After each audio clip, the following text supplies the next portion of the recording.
Hi, this is Dave Bazar, and I'm here with Conrad De LeTorre. Hello. Conrad, of course, with the nursery company.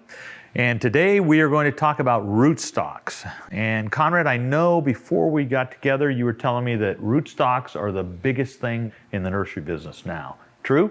It's a big decision that is often overlooked by growers. You know, in the old days, we used to use a lot of Nemigard. Now there's more options available depending on your soil type. So you have to do your homework and try to select the right rootstock that covers 95% of your soil. So we're going to run you through what we believe are the main rootstocks, and Conrad's going to talk a little bit about each one. So start us off with Nemigard, Conrad. All right, well, Nemigard, of course, is the oldest rootstock in the trade, been used for many years. It's a seed-borne rootstock. It's really good with nematodes. It's really good on root knot. It's actually immune to it. That's probably one of the most best features of Nemigard. It's all around used in all the different types of soils here in the state. Drought tolerant? Not very much. Salts? How does it do? Not very good on salts. And anchorage is so-so. Actually, it has some issues now with disease where you have Ganoderma, which is a new disease that's eating up the rootstocks and making them fall over early when you get that corkiness inside the rootstock. So it goes really fast. And on soil types, you can probably use it on 85% of the soils, but the heavier the soil, this is one rootstock you don't want to use. And hate to put you on a spot, but if you had to guess how much of the acreage in California is on that variety? I would say today probably 80% of the acreage is on Nemigard. All the old stuff is on Nemigard.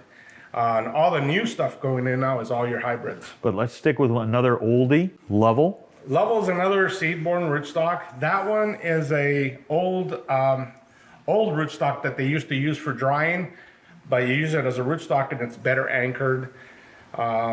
It's good. It's good anchorage, but horrible on nematodes. It's probably better on ring, but really bad on root knot. So you have to put it in heavier soils where there's no root knot. And it's another peach rootstock, you said. Yes, Yeah. another peach. So you said nematodes, drought. Drought, no. It's not good on salts. Anchorage is good, and soil type has to be on the heavy side. And our friend Lewis just loves it. So there's your old school rootstock. Right. Now let's move into what we now are promoting much more aggressively. Today, of course, we're trying to be more aggressive with salt tolerance, right? You have drought tolerance, better anchored rootstocks that last longer. And Hansen is the next one that we're talking about. It has extremely good root knot nematode resistance, but it's really bad with ring nematode. So if you plant that on real sandy ground, the chances are that's going to be the first rootstock to die on sandy ground because it just cannot tolerate it. So when it comes to salts, drought is very good, really good rootstock for drought, really good on salts. Anchorage is superb. Soil type, you have to use medium textured soils. You can't go too heavy, you can't go too light. So that medium textured, maybe if anything going towards the heavier is probably better, but then that rootstock seems to have more issues with Phytophthora in the heavier soil. So you have to be really careful with that. And its parentage?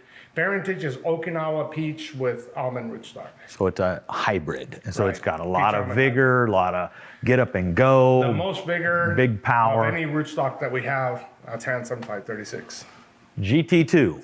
GT2 is a Bright's hybrid rootstock. It's a cross between a Nemigard and a Titan almond.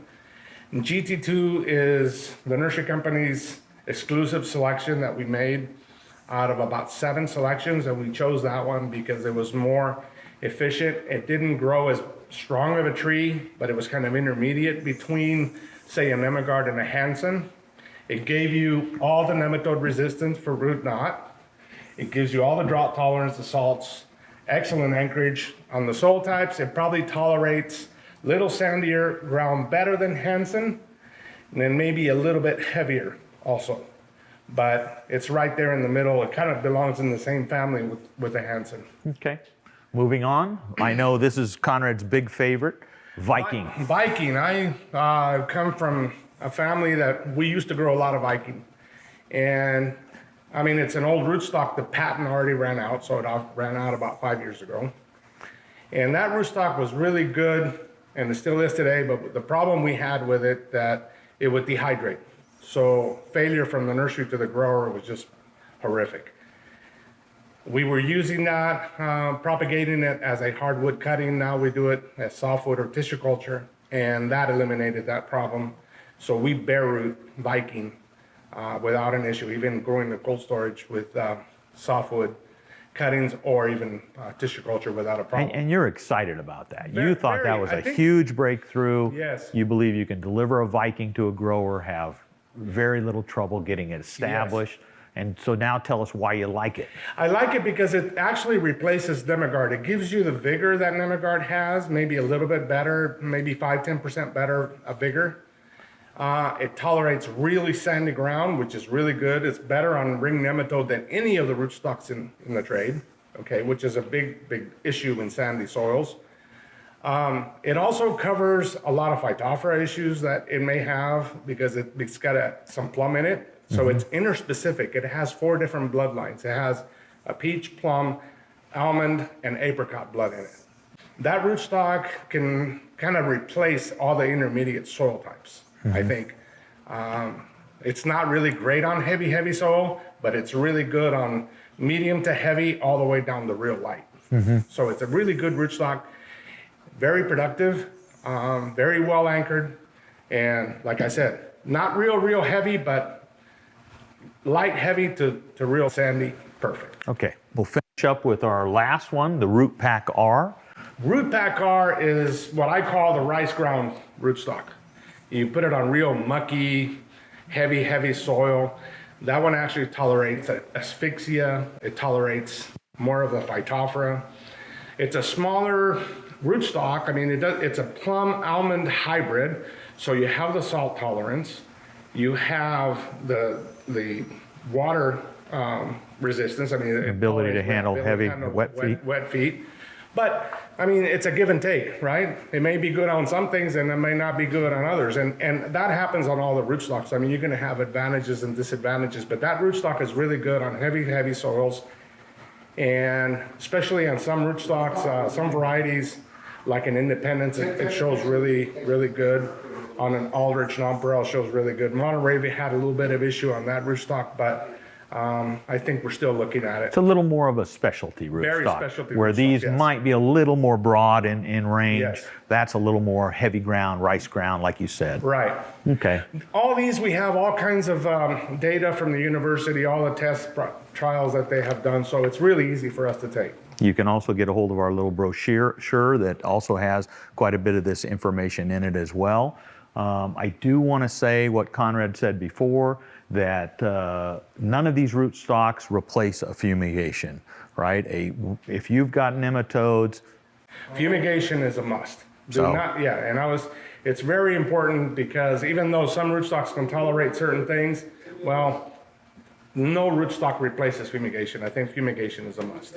If you need to fumigate. and if somebody was saying, hey, is there an area that, oh, this is what you use in this area? It's not really. It's a soil type, just what you've run through, Yeah, right? it's a soil type, and then sometimes it works for one and may not work for others. I think you just kind of play it by ear, and all these rootstocks are really good. It just depends on how aggressive you want to be. Yeah, but you need to be aware of all the disadvantages so you know how to deal with it and prepare for that. Okay. I think that we've wrapped that up. Any more questions? You ask Conrad. It's on the brochure. There it is. Thank you. Thank you.